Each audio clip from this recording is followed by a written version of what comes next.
시작하겠습니다. 예. 안녕하세요. 2025학년도 합격 설명회 시작하겠습니다. 일단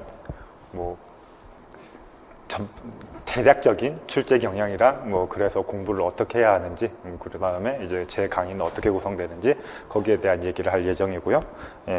그래서 시간은 아마 45분 정도 해봐야 알겠지만 그 정도 소요되지 않을까 싶습니다. 자, 그럼 일단 출제 경향부터 살펴보도록 하겠습니다.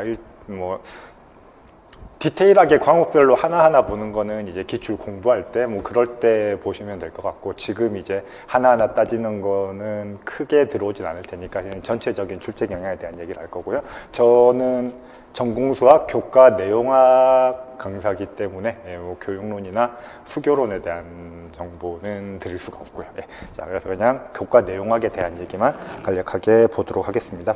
일단 최근 5년간 출제된 걸 보면은 대략 이렇게 형성이 되어 있습니다. 대략이라고 한 이유는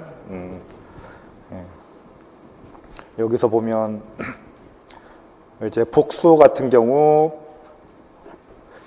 그러니까 대략이라고 한 이유는 문제가 한 문제에 두 가지 과목을 동시에 물어보는 그런 경우도 있을 수 있습니다. 그렇죠? 복수 같은 경우는 여기 아마 제 생각에 2022년, 23년 같은 경우는 8점인데 순수하게 복수 8점이 문제긴 합니다. 근데 복수가 아닌 다른 방법으로 풀 수 있는 경우도 있었고요. 그 다음에 또 이 범위를 벗어난다라고 한다면은 실해석 문제를 하나 묻고 그 다음에 그걸 복수랑 연관시켜 가지고 복수에 대한 걸 물어보기도 하고요. 이산수학 같은 경우도 비슷하죠. 생성함수 구하라 해놓고 이제 그 생성함수를 가지고 다른 과목이랑 연계되는 문제를 물어보기도 하기 때문에 이 배점이 딱 정확하다는 아니지만 대략적으로 이렇게 형성된다고 보시면 되고요. 그러면 해석 대수가 비중이 가장 크고요. 이건 당연한 얘기가 되겠는 거죠.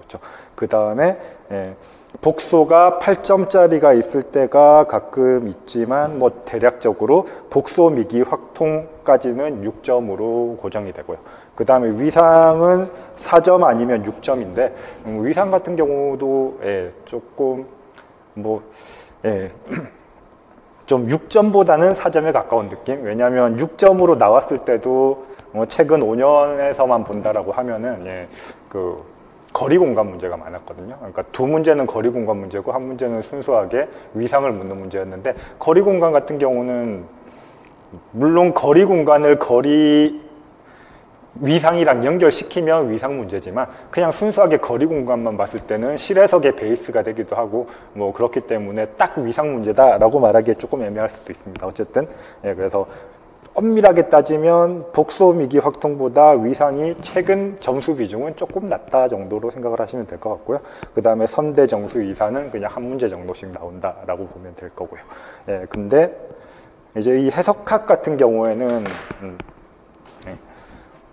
12점짜리가 있고 10점짜리가 있습니다. 그렇죠? 해석학은 꾸준히 3문제씩 출제되는데 그 중에 한 문제는 함수열 고정적으로 나오고요. 그 다음에 또 한 문제는 다변수 미적분학 부분, 그러니까 다변수 함수에 대한 최대 최소를 구하라든지 이중적분을 하라든지 그림 정리, 선적분 이런 거에 관련된 문제들이 반드시 한 문제는 출제가 됐었어요. 그래서 그 미적분학 문제가 4점짜리일 때는 12점, 2점짜리일 때는 10점 이렇게 나왔고요. 그러니까 굳이 이 얘기를 하는 이유는 다변수 미적분학 같은 경우는 사실 해석학이랑 독립적으로 공부를 할 수가 있어요. 대수도 어떻게 보면은 군환체 따로 생각을 하면 각각의 과목으로 나온다라고 생각할 수도 있지만, 군환체는 그냥 현대대수로 같은 개념으로 묶여있는 개념이잖아요. 거기에 비해서 다변수 미적분학 같은 경우는 기본 미적분학이 베이스로 깔려 있다라고 생각을 한다면 굳이 해석학을 공부하지 않아도 그냥 따로 미적분학만 공부해도 충분히 풀 수 있는 그런 형태이기 때문에 해석이랑 미적을 분리해서 생각을 한다면 해석과 대수의 비중은 거의 비슷하다. 대수가 가끔 더 높을 때도 있다 정도 생각하면 되고요. 근데 그냥 해석 대수 복소 미기 확통 위상 그 다음 선대 정수 이상 이렇게 묶어서 생각을 하시면 될 것 같아요. 그래서 이 정도로 비중이 차이가 난다 라고 생각을 하시면 될 것 같고요. 예, 자 그러면 예, 전반적인 출제 경향을 한번 보도록 할게요. 예, 추상적인 성질보다 구체적인 대상으로 질문하는 경우가 많다. 예, 무슨 얘기냐면은 일반적으로 우리가 그냥 기본서를 보면은 예, 대학 교재 같은 책들 공부하기 위해서 배우는 그러니까 뭐 책들을 보면은 연습 문제들이 주로 이런 식으로 구성이 되어 있어요. 뭐뭐를 만족하는 함수가 있으면 뭐뭐함을 보이시오. 그러니까 명제 P이면 Q이다가 참임을 보이시오. 같은 유형의 문제들을 우리가 공부를 하면 많이 접해요. 기본서도 그런 식으로 나오고. 근데 뭐 물론 당연히 뭐 절대적인 건 아닙니다. 그렇죠? 임용에서도 그런 게 없는 건 아니지만 그래도 구체적으로 뭐뭐를 만족하는 함수 대신에 정확하게 fx는 얼마 이렇게 정확하게 주면서 이 함수에 대해서 어떤 값을 구하시오, 뭐 적분을 계산하시오, 뭐 이런 식으로 해서 좀 구체적인 대상을 주는 경우가 많기 때문에 그렇기 때문에 뭐 따로 공부를 하실 때는 이제 기본서 같은 데서 보면은 뭐 특정 개념을 배우면 뭐 위상을 배우면 배우면 그 위상의 종류들 여러 가지가 각각 구체적으로 나오잖아요. 뭐 여유한 위상이든지 뭐 그런 위상들이 나오면 그 이그젬플들 그런 대상들 하나하나에 친숙해지시면 많이 도움이 될 겁니다. 그래서 그냥 그 기본서 문제의 패턴이랑은 조금 다른 형식으로 많이 나온다라는 거 신경 써 주시면 좋고요. 그 다음에 또 과목에 따라서 뭐 선대정수 이산, 뭐 위상도 좀 비슷하죠. 뭐 한 문제씩 나오는 과목들은 한 문제 나오니까 당연히 여기저기서 다양하게 나오지만 대수나 해석이나 중요한 과목들 같은 경우에는 특정 파트의 문제는 반드시 나온다. 뭐 그런 것들이 있습니다. 그렇죠? 해석학 같은 경우는 균등 수렴 문제, 함수열이나 뭐 함수항 급수를 이용해서 균등 수렴을 뭐 판정하고 거기에 관련된 무언가를 구하는 문제. 대수 같은 경우는 갈루아 이론에 대한 문제. 이런 문제들은 뭐 반드시 매년 그냥 나온다고 생각을 하시면 되고요. 앞에서 얘기했던 해석학에서 미적분, 다변수 함수의 미적 파트, 그것도 항상 나오죠. 그건 아예 그냥 미적이라는 과목이 따로 있다고 생각하는 게 좋을 정도로, 그러니까 거기는 이제 범위가 좀 넓긴 하니까 미적에서도 다변수 미적에서도 최대 최소를 구하는 것도 있고 이중적분도 있고 뭐 선적분 뭐 등등이 있으니까요. 그렇죠? 근데 물론 이중적분의 비중이 가장 크긴 합니다. 그렇긴 한데 뭐 거기에 관련된 것들 전반적으로 알아두시면 좋고요. 뭐 그다음 이거는 출제 범위 및 유형이 점점 확대되고 있다.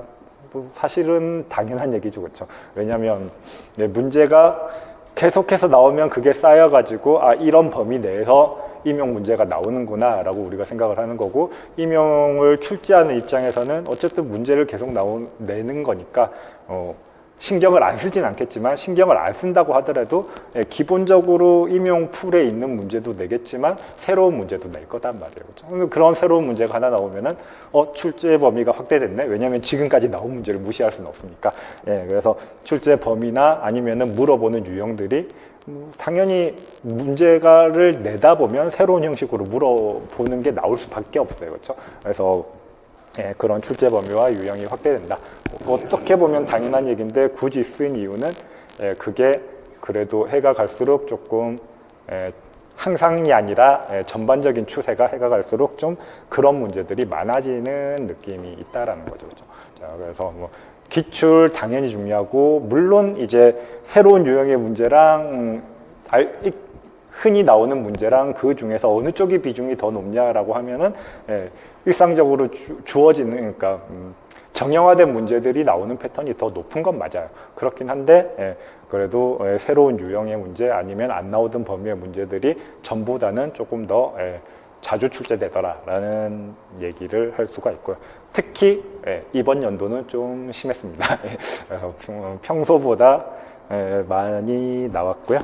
근데 이번 연도가 많은 게 뭐 사실 뭐 그 출제하는 그 입장에서 가본 적은 없으니까 함부로 얘기할 수는 없는 문제예요. 그렇죠? 그래서 기조가 바뀌어서 그냥 지금보다 어렵게 내겠다, 아니면은 좀 새로운 문제를 다양하게 내겠다라는 방침으로 그렇게 했을 수도 있지만 제 생각에는 그렇지는 않은 것 같고요. 물론 저의 추정입니다. 난이도 조절이, 출제를 하다 보면 난이도 조절이라는 게 그렇게 쉽지는 않거든요. 혼자 문제를 전부 다 출제해도 원하는 난이도를 맞추기가 힘들어요. 근데 출제위원이 여러 명인데 그분들이 각자 문제를 내다 보면은 의도치 않게 난이도가 좀 튀는 경우가 생길 수 있어요. 저는 올해 같은 경우는 그런 상황에, 후자의 상황에 더 가깝다라고 추정을 하고요. 물론 추정일 뿐입니다. 그래서 그냥 근데 한번, 그러니까 어쨌든 이렇게 기출에서 한번 유형이 나오고 뭐 문제가 나왔으면은 어쨌든 그런 것들은 무시할 수는 없으니까 좀 공부하는 범위는 확대되어야 되는 건 맞을 것 같습니다. 그렇긴 한데 올해 문제가 어렵다라고 해서 앞으로 계속 이렇게 나온다라는 거는 함부로 얘기할 수는 없을 것 같아요. 네. 자, 그리고 알겠습니다. 자, 그리고 마지막으로 응용력 요구 과목. 이거는 사실 되게 위험한 얘기긴 해요. 문제는 어떻게 나올지 알 수 없는 거니까. 그렇긴 한데 그냥 전반적으로 그렇다 정도로 받아들이시면 될 것 같고요. 그러니까 전형적인 문제들이 있는 상태에서 뭐 출제 범위도 조금 확대되고 좀 새로운 유형의 문제 아니면 좀 생각을 많이 해야 되는 문제들이랑 뭐 전형적인 문제들이랑 섞여서 나오는 거잖아요. 근데 전반적으로 보면은 그래도 이제 해석, 대수, 복수, 위상 같은 경우는 문제가 다양하게 나오는 편이고 나머지 과목들은 그래도 어느 정도 정형화되어 있는 문제가 좀 많이 나온다라는 거예요. 물론 전반적으로 그렇다라는 거지 항상 그렇다는 거 아니고요. 당장 이제 좀 이따 보여드리겠지만 이번 통계 문제 같은 경우만 보더라도 이제 통계는 진짜 전형적인 문제가 나오는 전형적인 과목이었는데 그런데 이번 통계 문제 같은 경우는 굉장히 좀 신선한 문제가 하나 나왔다고 생각을 하거든요. 그래서 그런 경우가 있으니까 항상 일반적이진 않지만 그냥 전체적으로 이렇다라고 생각을 해주시면 될 것 같아요. 그러면 뭐 직접 올해 문제를 기준으로 문제 유형 방금 얘기했던 거 한번 얘기를 해보겠습니다. 그냥 대략적으로 문제 푸는 시간은 아니고요. 그래서 해석학 같은 경우는 항상 함수열 문제가 나온다라고 했어요. 거의 균등 수렴에 대한 문제고요. 균등 수렴 문제는 정말 올해 나온 이 문제가 딱 전형적인 문제다라고 생각을 하시면 됩니다. 이렇게 함수항 함수열을 하나 주고요. 함수열로 줄 수도 있고 급수도 줄 수 있습니다. 그렇죠? 그 다음에 균등 수렴을 판정하라. 그냥 뭐 직접적으로 보여라 일 수도 있고 판정하라 일 수도 있습니다. 그리고 균등 수렴 같은 경우는 몇 가지 좋은 성질이 있기 때문에 균등 수렴만 되면 적분이라든지 미분이라든지 연속성이라든지 이런 게 보정이 되죠. 그렇죠? 그래서 균등 수렴함을 보이시오 했으면 그걸 이용해 가지고 미분, 적분, 연속 등등을 판단할 수 있고요. 또 반대로 미분, 적분, 연속 등등이 보존이 되어야 되는데 보존이 안 되는 걸 이용해 가지고 그냥 균등 수렴 안 하는 수열을 놓고 그 다음에 얘가 균등 수렴하는지 판정하시오 뭐 이런 문제가 나올 수도 있어요. 어쨌든 균등 수렴을 판정하는 거, 그 다음에 이제 부가적으로 무언가를 하는 거, 주로 미분, 적분과 관련된 무언가를 하는 거, 이게 굉장히 전형적인 문제고요. 그래서 거의 이런 틀로 나오는데 이 함수열만 바뀌는 거죠. 근데 뭐 함수열만 바뀐다라고 해서 다 똑같은 방법으로 계산이 되느냐? 물론 그건 아닙니다. 그래서 이 부분이 쉬운 부분, 그러니까 유형이 뻔하다라고 해서 쉬운 부분은 아니지만 그래도 이런 패턴으로 된다라고 얘기를 할 수가 있고요. 아까 그 고정적으로 나오는 부분에서 이제 해석학에서는 함수열 부분이라고 한다면은 대수학에서는 갈루와 이룬 부분, 체 부분이라고 할 수 있어요. 확대체 부분. 그러면 그런데 이제 해석학이랑은 다르게 대수학 같은 경우는 이번 연도는 이렇게 나왔는데 뭐 여기서는 물론 대수라는 건 구조를 보는 학문이기 때문에 체가 있으면 이제 체의 부분체들이 어떻게 되는지, 그다음에 그거랑 연결된 갈루하고의 부분군들이 어떻게 되는지 이런 얘기들을 많이 합니다. 그래서 여기서도 차수가 어떻게 되는가, 그 다음에 또 부분체 중에서 어떤 조건을 만족하는 건 어떻게 되는가 이렇게 묻는 거 좀 그러니까 이거를 판정하는 방법 자체는 뭐 자주 나오던 패턴은 아니지만 차수를 묻고 뭐 그 사이에 있는 부분체나 부분군을 판정하는 뭐 이런 것들은 되게 많이 나오는 유형이긴 한데요. 근데 이런 유형으로 거의 나온다라고 해석학처럼 얘기할 수는 없어요. 체 부분은 범위가 넓으니까 뭐 원분 단위체를 물어볼 수도 있고 또 이제 그 적당한 중간체에 대해서 뭐 걔를 생성하는 뭐 생성원에 대한 얘기를 할 수도 있고 그래서 물어보는 분야는 갈루아 이론에서 꾸준히 나온다라고 하지만 갈루아 이론 자체도 그냥 어떻게 보면 한 과목으로 생각할 수 있기 때문에 거기서 나올 수 있는 분야는 되게 넓어요. 그래서 대수는 해석보다도 더 좀 폭넓게 공부해야 되는 이 부분만 고정적으로 나오는 이 부분만 보더라도 조금 폭넓게 공부해야 되기는 하고요. 그 다음 여기 가져오진 않았는데 그러니까 해석하기랑 비슷하게 위상 같은 경우도 좀 문제 패턴은 거의 비슷한 경우로 많이 나와요. 어떤 위상을 주고 이 위상과 관련된 공간, 그러니까 뭐 직접적으로 가장 많이 나오는 건 컴팩트겠죠. 그러니까 컴팩트인지 판정하라, 연결인지 판정하라, 뭐 컴팩트 연결, 뭐 T1, T2 이런 공간들의 속성을 가지고 있는지 아닌지 그런 것들을 묻는 문제가 많아요. 근데 패턴이 패턴이 일정하다고 해서 뭐 역시 위상 같은 경우도 뭐 비슷하게 풀 수 있다 그거는 아닌 겁니다. 위상은 특히 어떤 위상이 주어지느냐에 따라서 문제 푸는 방법이 다 제각각이기 때문에 똑같이 컴팩트를 보여라 라고 하더라도 위상 공간이 뭐냐에 따라서 보이는 패턴은 달라지게 됩니다. 그래서 그런 것들 신경 써야 되니까 위상은 사실 좀 어떻게 보면 수험생의 입장에서는 가성비는 조금 안 나오는 과목이다 라고 볼 수도 있겠죠. 왜냐하면 공부는 좀 많이 해야 되는데 거기에 비해서 점수 비중은 그렇게 높진 않은 그렇다고 해서 당연히 포기하시면 안 됩니다.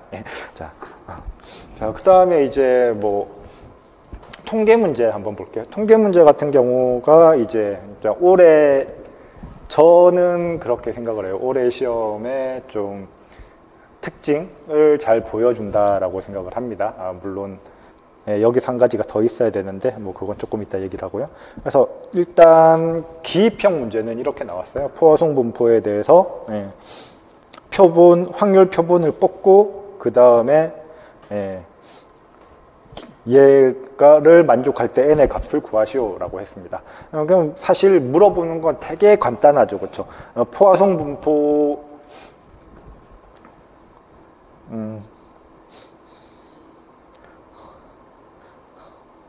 그래서 일단 이 녀석이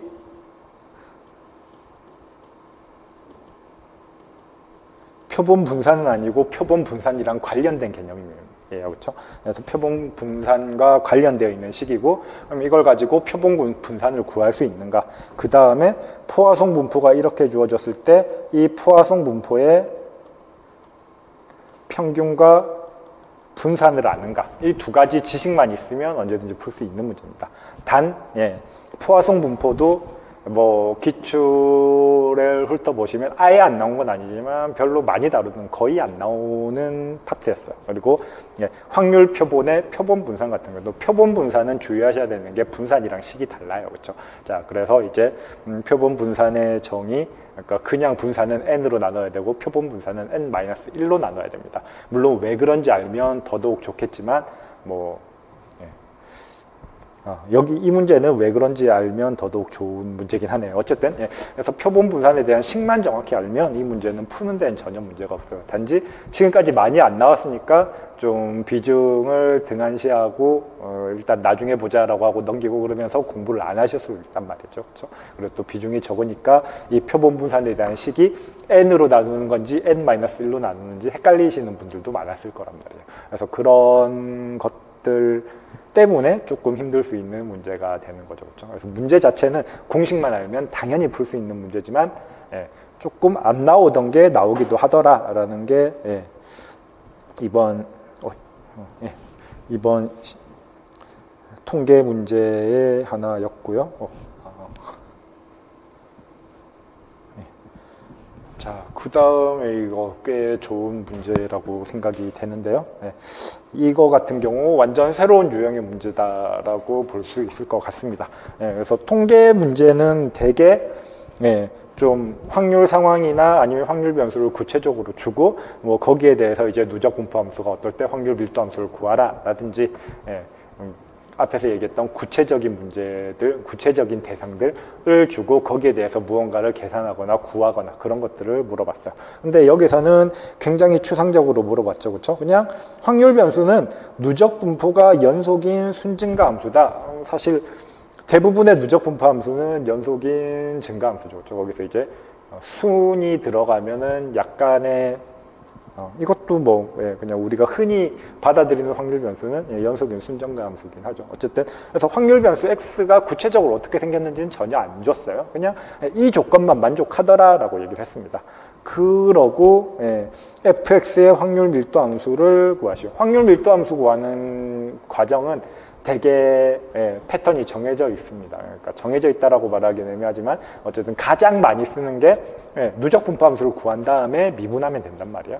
그래서 그런 거는 그냥 많이 풀었으니까 당연히 알고 있을 테고 알고 있어야 되는 부분이긴 한데, 근데 여기서 중요한 건 뭐냐면은 확률 변수 x가 있는데 새로운 확률 변수 fx를 정의를 했어요. 물론 이런 경우도 이제 기출 문제에서는 굉장히 많이 나왔습니다. 단 이제 지금까지 나온 기출 문제에서는 구체적으로 줬던 거죠. 확률 변수 x가 있으면 새로운 확률 변수 x는 뭐 2x 플러스 1 아니면 뭐 x 제곱 뭐 이런 식으로 구체적으로 식으로 줬는데, 여기서는 굉장히 애매한 누적 분포 함수, 어떻게 생겼는지 모르는 그냥 연속이고 순증가 함수다라는 조건만 있는 누적 분포 함수를 주고 그 함수에다가 x 자리에 라지 x를 집어넣은 게 새로운 확률 밀도 함수다라고 되어 있는 거예요. 그러면 이제 이 확률, 이런 식의 확률 변수다라고 주어지는 거예요. 이런 식의 확률 변수가 주어졌으면 이 확률 변수에 대한 확률 계산은 어떻게 할 것인가? 이거는 누적 분포 함수랑 이제 확률 변수에 대한 개념이 제대로 이해가 되어야지 풀 수가 있는 거죠. 그래서 이해만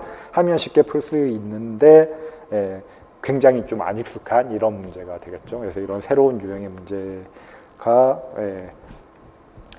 새로운 유형의 문제가 굉장히 없는 통계 부분에서 나왔다라는 게 좀 재밌는 부분이고요. 그 다음에 뭐 여기는 다음 얘기도 해볼게요. 뭐 선형대수는 뭐 별건 아니고 그냥 역시 지금까지 안 나오던 게 나왔다라는 의미에서 가지고 와봤고요. 이 조건을 만족하는 행렬에 뭐 대각합 행렬식 고유값을 구하라라고 했는데, 대각합도 뭐 자주 물어보지 않는 트레이스죠, 그렇죠? 자주 물어보지 않는 거긴 하지만 그거는 뭐 웬만하면 알 수 있는 쉬운 부분이니까 그렇다고 치고, 최소 다항식이라는 게 거의 처음 나왔죠, 그렇죠? 그래서 이거 이런 식으로 다뤄보지 않은 개념이 나오기도 한다라는 거. 오히려 포화송 이번 통계에서 나온 포화송 분포 같은 경우는 뭐 푸는데 크게 뭐 만약에 포화송 분포의 평균 분산을 몰라서 직접 구해야 된다면 활용해야겠지만 그렇지 않은 경우라면 뭐 크게 필요는 없는데 힌트로 줬어요. 포화송 분포의 식을 정확히 줬습니다. 그렇죠? 근데 여기서 나오는 최소 다항식 같은 경우는 처음 나오는 개념임에도 불구하고 뭐 힌트로 최소 다항식의 정의를 준다든지 그런 것도 없었어요. 그냥 최소 다항식이다 라고 얘기를 하고 이걸 풀어라 라고 했어요. 잘 모르긴 몰라도 그래서 그냥 뭐 정의 같은 거, 개념 같은 거는 기본적으로 알고 있기를 바라는 거고, 근데 포화송 분포의 식 같은 경우는 말 그대로 이제 함수식인데 그런 거 일일이 외우는 것까지는 요구하지 않는다라고 봐도 될 것 같아요. 근데 또 꼭 그런 건 아니어가지고 공식 요구하는 문제도 많기 때문에 그러니까 제 강사의 입장에서 공부하시는 선생님들한테는 포화송 분포의 함수식 이번에 힌트로 주어졌다라고 하더라도 뭐 항상 힌트로 주어진다라는 보장은 없으니까 이런 기본적인 것들은 기억하시는 게 좋다고 얘기를 하고 싶고요. 뭐 아무튼 이런 식으로 특히 올해 이런 새로운 유형의 문제가 많이 나왔다라는 겁니다. 그리고 뭐 크게 강조할 건 아니지만 올해는 좀 계산이 지저분한 문제까지 많았었죠, 그렇죠? 그래서 계산이 복잡한 거, 답이 복잡한 것도 많았는데. 뭐 그런 거는 그냥 뭐 나오면 계산해야 되는 거니까 딱히 뭐 임용 준비를 하는데 계산에 더 신경 써라 뭐 그런 얘기를 할 수는 없고요. 계산 항상 신경 쓰시는 거잖아요, 그렇죠? 복잡하면 뭐 어쩔 수 없이 거기에 맞춰서 풀어야 되는 거고, 그래서 그냥 이번 임용 같은 경우는 특히 범위나 나오는 범위나 아니면은 문제의 유형이 좀 많이 확대됐다라는 거고, 그게 지속적인 방향일 수도 있고 아닐 수도 있지만 저는 조심스럽게 아니다, 우연의 일치다라는 쪽에 으로 추정을 해 봅니다. 네, 아무튼 뭐 이런 식으로 주어지고요. 그러면은 이런 식으로 범위가 확대되고, 범위가 확대되고 좀 응용력을 요구하는 문제가 많이 나오면 뭐 어떻게 공부를 해야 될 건가? 근데 뭐 사실 공부 방법이라는 거는 별게 없죠, 그렇죠? 잘 하시면 됩니다. 대부분. 네, 뭐 선생님들 과외하시는 경우가 많을 테니까 과외할 때 학생들한테 조언했던 거, 그거 본인이 못 지키는 경우가 많죠, 그렇죠? 저도 마찬가지고요. 지금 이렇게 얘기를 하지만 저도 그걸 못 지키는 경우가 많고요.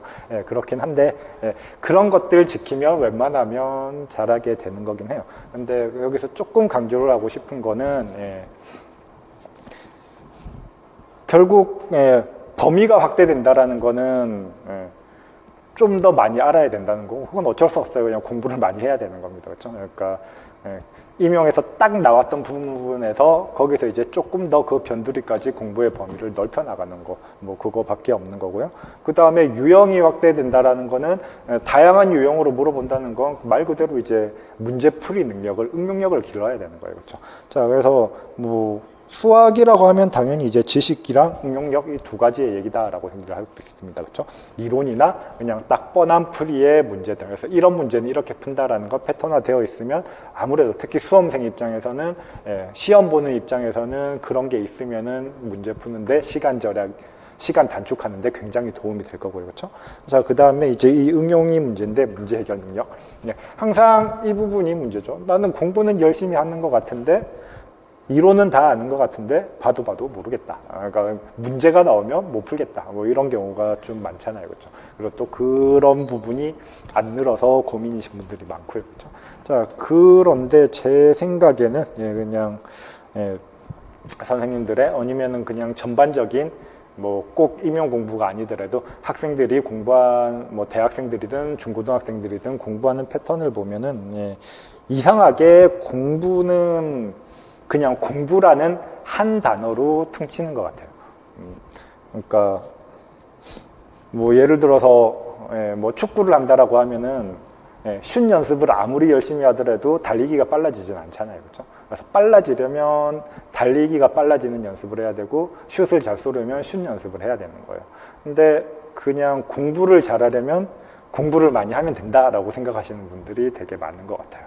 근데 그게 아닌 거죠, 그렇죠? 그래서 지식을 키우는 거는 그냥 우리가 흔히 생각하는 공부를 많이 하는 거, 그 정도면 충분하다고 생각을 합니다. 뭐 완전히 충분한 건 아니고요. 왜냐하면 기계적인 공부, 외우는 공부보다는 그래도 지식이라는 것도 마찬가지예요, 그렇죠? 정의가 주어지면 정의를 외워라. 수학의 기본이죠, 그렇죠? 정의를 외우는 거. 근데 그거를 기계적으로 외우는 거랑 이렇게 정의하니까 내가 생각하는 이 용어랑 매칭이 되네라는 걸 이해하는 거는 다른 문제거든요. 그래서 기계적으로 정이해가 안 가면 기계적으로라도 외워야겠지만 그런 걸 이해하면서 공부를 하는 게 훨씬 도움이 되고요. 그런 걸 제외한다면 어쨌든 이론이랑 패턴화된 문제풀이 같은 경우는 그래도 그냥 공부하는 거에 비례해서 그냥 스스로가 느낄 수 있을 거예요. 난 이만큼 알았어. 뭐 그다음에 이거는 이제 다음에도 풀 수 있겠어. 뭐 그런 것들이 커버가 웬만하면 됩니다. 여기서 주의하셔야 될 거는 사실 가장 위험한 게 그거긴 해요. 모르는데 스스로 안다고 착각하는 거. 이게 뭐 모든 공부에서 가장 위험한 건데, 모른다는 걸 인지를 하면은 이제 그거는 고칠 수가 있고 익힐 수가 있는데, 안다고 잘못 착각을 하면 그건 이제 수정하기가 되게 어렵게 되는 거거든요. 근데 그런 거는 그냥 좀 다양하게 문제 풀어보고, 사실 문제를 푸는 가장 큰 이유 중 하나가 그거라고 생각을 합니다. 문제를 풀어보고 질문을 하고 뭐 다른 사람이랑 얘기를 하면서 스스로 체크해야 되는 부분이고요. 자, 그럼 이제 이 응용이라는 거는 말 그대로 문제 해결 능력이고, 문제 해결 능력이니까 그럼 응용도 다양한 문제를 풀면 되는 거 아닙니까? 라고 얘기를 할 수 있습니다. 그렇죠? 자, 근데 이 부분이 이 부분에 있어서는 응용 능력을 키운다는 거는 다양한 문제를 푸는 게 목적이, 그러니까 다양한 문제를 푼다라고 해서 키워지지는 않는다라고 저는 생각을 해요. 예를 들어서 그림 그리는 사람들 보면요, 이제 그림을 배울 때 보면은 뭐 크로키 같은 거 하잖아요. 그러니까 뭐 한 3분 시간 주고 대상을 보고 그리는 거예요. 그러면 3분, 보통 이제 대상 하나 그리는데 뭐 2시간, 3시간, 뭐 정말 프로들은 며칠씩 잡을 텐데 이걸 3분 만에 그리면은 뭐 그림이 얼마나 나오겠어요. 그래서 크로키를 강의하시는 분들은 이렇게 얘기를 하더라고요. 그러니까 그림이 잘 나오는 거에 목적을 두지 말라. 그러니까 이쁜 그림을 그리는 게 중요한 게 아니고 크로키를 하면서 이제 중요한 부분을 관찰하는 게 중요하다라고 얘기를 하거든요.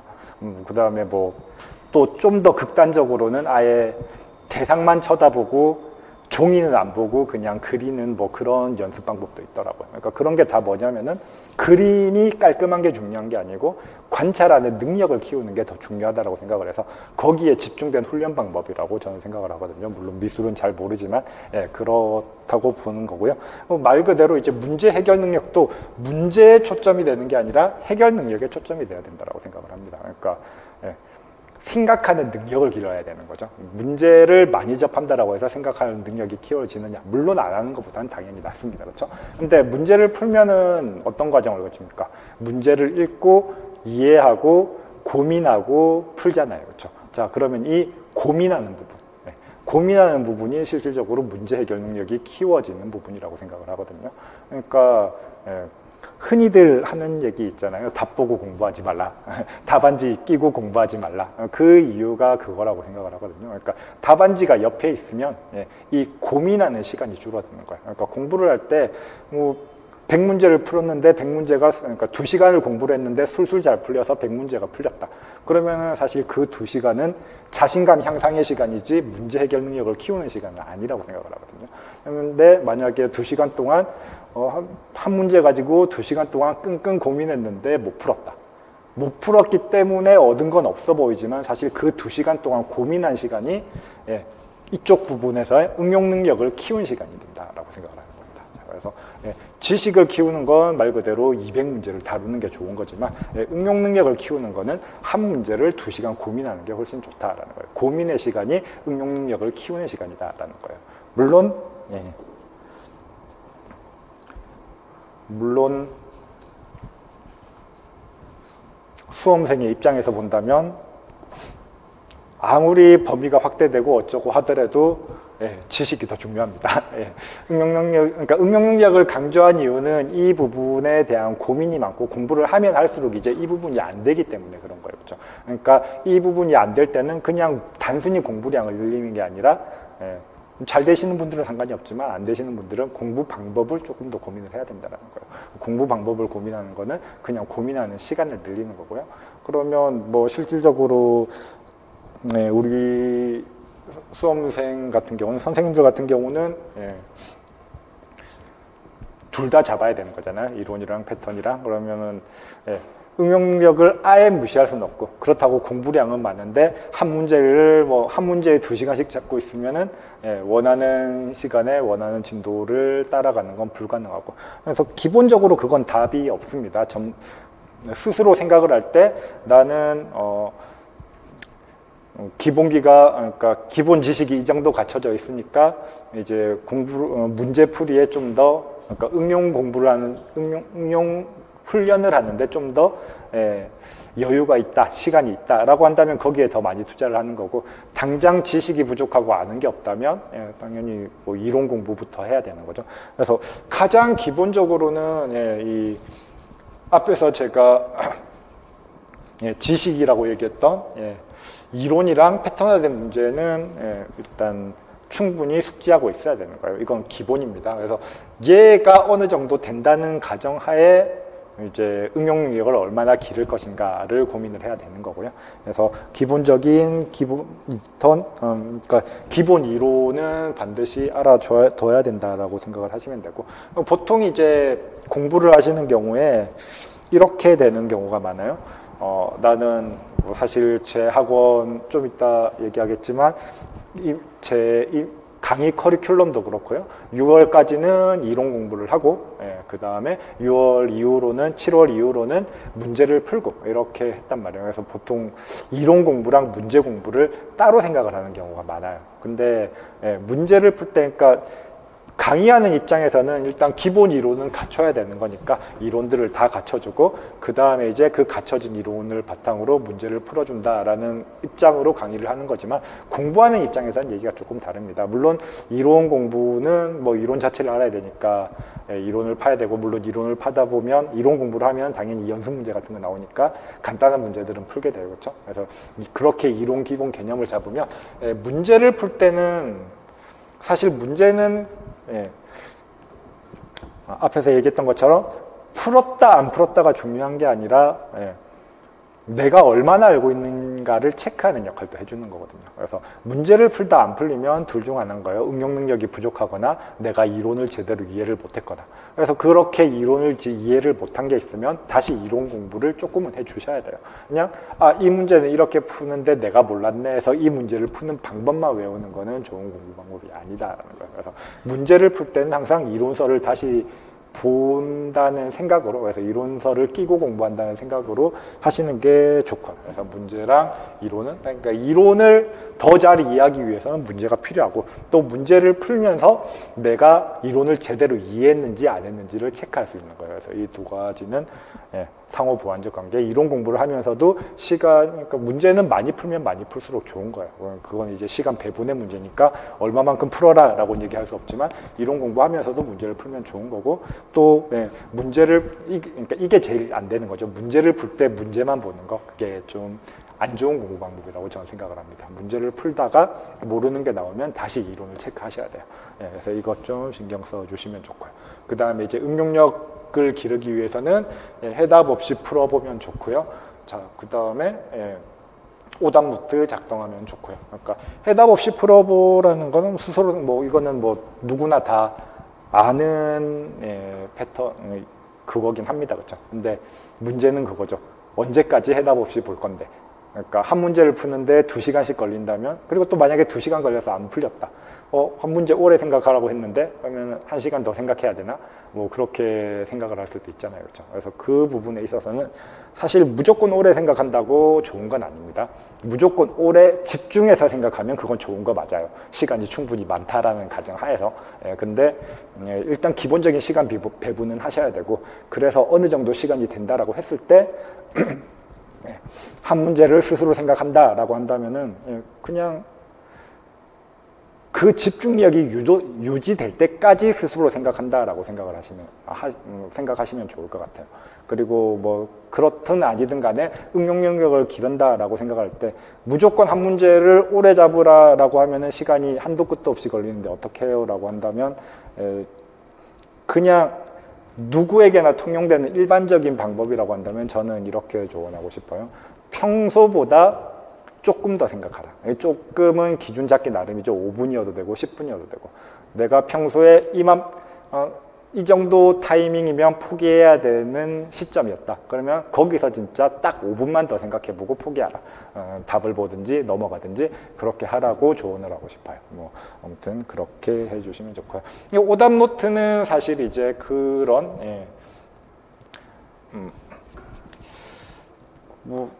귀찮아서 그렇지 공부하는 데 있어서는 이것만큼 좋은 게 없긴 해요. 일단 공부를 한다는 거는 내 지식을 정리하는 거고, 정리한다는 건 그러니까 그냥 정리되어 있는 무언가를 보면서 받아들이는 거랑 내가 스스로 정리하는 거랑은 굉장히 다르거든요. 스스로 정리하면은 그만큼 더 많이 각인이 될 거고요. 그래서 오답 노트는 스스로 정리하는 것도 해주면서 그 다음 뭡니까? 나의 나쁜 버릇이라든지 그 다음 또 내가 자주 틀리는 것들, 자주든 아니든 간에 틀렸을 때 왜 틀렸는지에 대해서, 그러니까 부정적인 피드백을 해준다라는 거는 굉장히 중요하거든요. 그래서 그런 것들에 대해서 도움이 되기 때문에 귀찮아서 그렇지 할 수만 있으면 오답 노트는 거의 최선의 공부 방법이 아닐까라고 생각을 합니다. 그리고 또 당연히 잘못 알고 있는 것들이 있을 수 있으니까 질문 같은 것들 많이 하실 수 있으면 좋고요.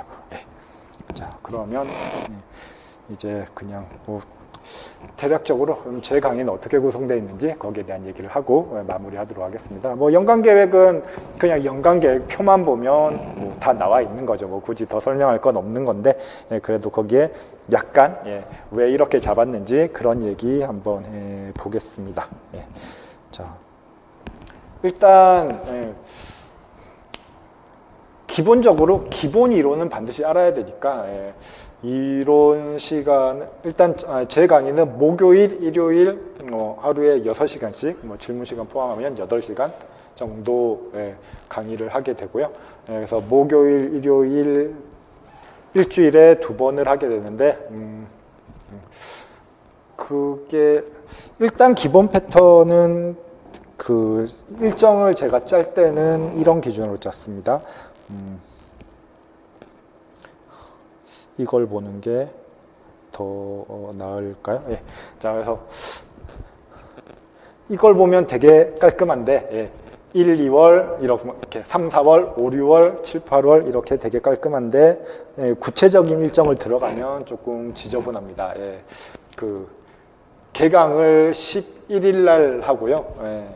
그리고 중간에 2월 하루 비고 뭐 이런 식으로 나와 있는데 큰 틀은 강의 일정을 짠 큰 틀은 이렇게 돼요. 일단 해석, 대수, 미기가 아까 문제는 전형적으로 나온다라고 했는데 문제가 전형적이라고 해서 공부하기가 쉽냐라는 건 조금 다른 거예요. 그러니까 이론 공부의 관점에서는 좀 많은 그러니까 많은 노력을 요구하는 과목입니다. 자, 그래서 이제 좀 부담되는 과목을 좀 최대한 분산시켰고요. 그러니까 중요한 과목을 먼저 하는 게 좋을 수도 있습니다. 그래서 1, 2월에 해석, 대수를 한꺼번에 할 수도 있는데 뭐 그것도 그냥 장단점이 있다라고 생각을 하는데 저는 그래도 좀 부담을 좀 분산시키는 게 조금 더 낫지 않을까 해서 그런 방법을 선택을 했고요. 두 번째, 그 다음에 요일이 목요일, 일요일로 정해져 있으니까 일요일은 뭐 공휴일이긴 합니다만 아무튼 선생님 저 같은 경우는 이제 평일 주말 구분이 없는 직업이니까 그냥 노는 날 수업하는 거에 대해서 크게 생각을 안 했는데 왜냐하면 저희는 어쨌든 1년 동안 일하는 양은, 그러니까 강의하는 양은 정해져 있잖아요. 그렇죠? 그렇기 때문에 그 평일이냐 주말이냐 뭐 휴일이냐 크게 신경을 안 썼는데 휴일날 나오는 걸 부담스러워 하시는 선생님들도 있더라고요. 뭐 일요일에 잡힌 거는 요일 선택상 어쩔 수 없는 거긴 한데 그래서 이제 일요일도 뭐 연휴 같은 거에 겹치는 경우라든지 그 다음에 또 목요일 같은 경우 공휴일에 겹치는 경우 그런 경우를 피해서 잡는 게 좋다라고 생각을 했고 피해서 잡는데 여기에 한 주 수업하고 여기에 3주 수업하고 그렇게 끊어지면 또 그것도 흐름상 안 좋을 것 같더라고요. 그래서 이제 그런 것들을 피하면서 과목을 배정을 했고요. 그래서 휴일을 챙기면서 물론 100% 다 챙긴 건 아닙니다. 휴일을 챙기면서 좀 그래도 과목끼리 연속성이 있게 그렇게 배정을 하다 보니까 1월, 2월에 칼같이 개강, 종강이 뭐 2달 단위로 칼같이 끊어지거나 그렇게 되진 않고요. 조금 지저분합니다. 11월에 개강해서 3월 7일에 끝나고 그 다음에 3월 14일에 개강해서 5월 2일에 끝나고 해서 이렇게 조금 지저분한 부분이 있는데 뭐 달이 넘어가는 거는 뭐 그냥 숫자에 불과한 거잖아요. 1월 31일이랑 2월 1일은 그냥 하루가 바뀌는 것 뿐이니까 그래서 그냥 이런 흐름으로 잡는 게 더 나을 것 같아 가지고 강의 배정은 이렇게 했고요.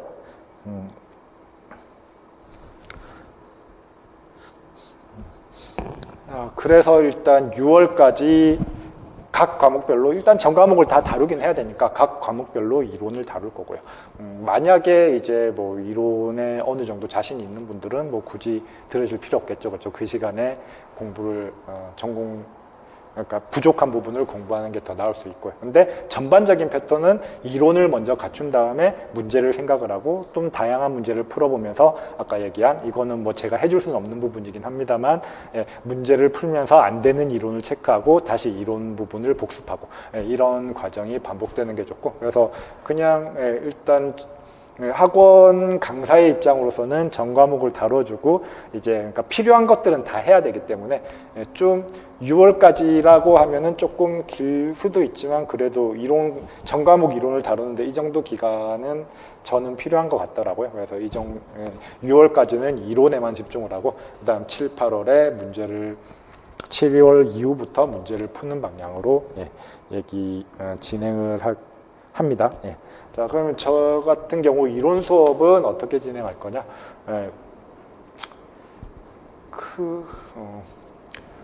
뭐 이론 수업이니까 이론 중심으로 나가는 건데 이게 뭐 사실 수업이라는 게 그렇잖아요. 모두를 만족해 줄 수 있으면 좋겠지만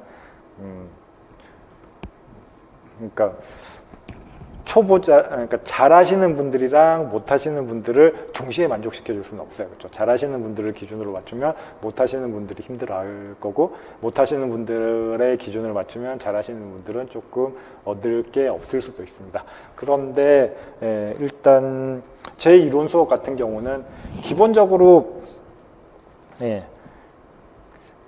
그것도 뭐 개념과 문제라는 관점에서 본다면 개념을 자세히 설명을 하면 문제를 적게 풀 수밖에 없고 문제를 많이 풀면 개념 설명이 짧아질 수밖에 없어요. 그런데 제 이론 수업 같은 경우는 개념을 중심으로 좀 진행되는 수업이다라고 생각을 하시면 됩니다. 그래서 이거는 뭐 단점인데요. 문제량이 많지는 않습니다. 그래서 개념 중심으로 개념을 잡아가는 방식으로 해서 물론 이게 1년 단위로 임용을 그러니까 1년 만에 임용을 준비한다는 건 사실 굉장히 힘들어요. 그렇죠? 그래서 강의는 거기에 맞춰져 있지만, 그게 그렇게 만만한 양은 아닙니다. 그래서 일단 기본적으로는 개념 중심의 수업이고, 그래서 잘 모르시는 분들도 알아들을 수 있게끔 수업을 구성한다라고 생각을 하지만, 그래도 그냥 아예 모르시는 분들 입장에서는 뭐라고 해야 되지? 그래도 짧은 기간에 많은 양의 지식을 흡수해야 되긴 해요. 그렇죠? 그래서 그냥 마냥 쉬운 수업이다라고 얘기는 할 수 없는데 8개월 동안 해석학 임용에 필요한 범위를 다룬다, 뭐 대수학 임용에 필요한 범위를 다룬다라고 하면은 설명은 많이 생략될 수밖에 없고 그 다음에 그래서 그 중에서 이제 좀 중요한 거 위주로 얘기를 하다 보면은 연결이 되면 좋을 만한 어떤 개념들은 좀 생략하고 넘어가게 되고 그런 게 있기 때문에 그런 부분에서의 힘듦은 어쩔 수 없지만 그래도 나름 좀 그 개념이 안 잡히신 분들이 개념을 잡을 수 있게 거기에 초점을 두고 이론 강의를 한다고 생각을 하시면 될 것 같고요.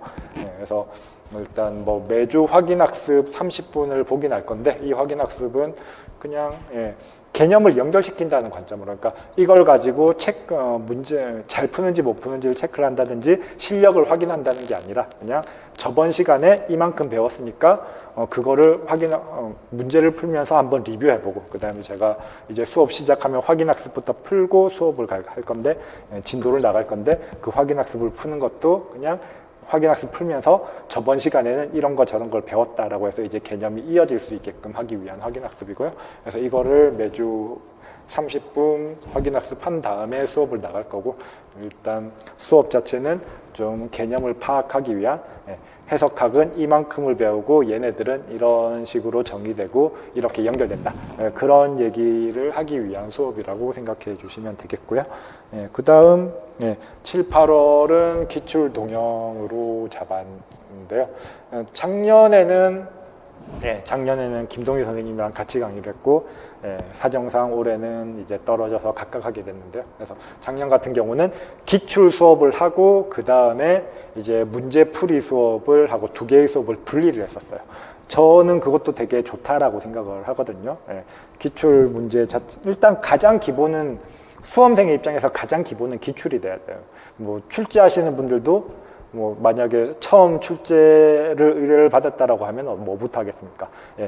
전에는 어떤 문제를 낼지를 보고 그 다음에 어떤 문제를 낼지를 고민하실 거잖아요. 그렇죠? 그렇기 때문에 기출이라는 거는 기준이 되는 거기 때문에 뭘 공부를 해야 될지 어디까지 공부를 해야 될지 기준이 되기 때문에 굉장히 중요하고, 그 다음에 또 연도별로 풀어보면 그 흐름을 알 수 있으니까 중요하긴 한데, 근데 강의하는 입장에서는 또 기출만 강의를 하면은 비슷한 문제들을 좀 많이 풀게 되는 것도 있고 그런 게 있어가지고 이번에는 한번 묶어봤습니다. 그래서 기출 문제를 다 푸는 게 아니라 그냥 유형별로 나오는 대표적인 기출 문제를 풀고, 그 다음에 이제 그 비슷한 문제들, 기출 문제는 어차피 쉽게 구할 수 있고 그 다음에 뭐 답안도 쉽게 확인할 수 있으니까, 그래서 그런 것들은 그냥 뭐 모든 기출 문제를 다 풀고 싶다. 물론 이제 수업 공부하는 입장에서 하셔야 돼요. 그래서 그런 것들은 그냥 구해서 보시고 혼자 공부해도 되는 부분이라고 생각을 해서 기출과 동형 문제를 섞어서 대표적인 기출 문제 몇 문제랑 그 다음에 또 거기랑 관련된 문제들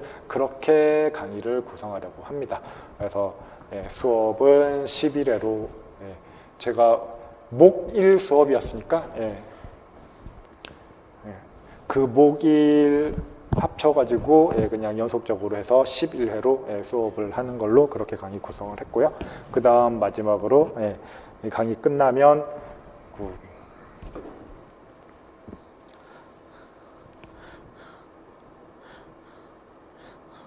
아마도 23일 날 임용을 볼 걸로 추정이 되는데요. 그러니까 뭐 추정이니까 정확한 건 아닙니다. 그래서 나오면은 변경이 될 수도 있겠지만, 그래서 23일 전주에 8회에 구성이 되게 이제 모의고사 강의를 하게 될 거고요. 이건 뭐 누구나 하는 거니까 뭐 이렇게 해서 저의 1년 강의는 뭐 이 정도로 강의를 할 예정입니다. 그래서 1년 커리큘럼 설명 끝났고요. 긴 시간 들으시느라 수고 많으셨습니다. 자, 그러면 합격 설명회는 여기서 마치도록 하겠습니다. 감사합니다.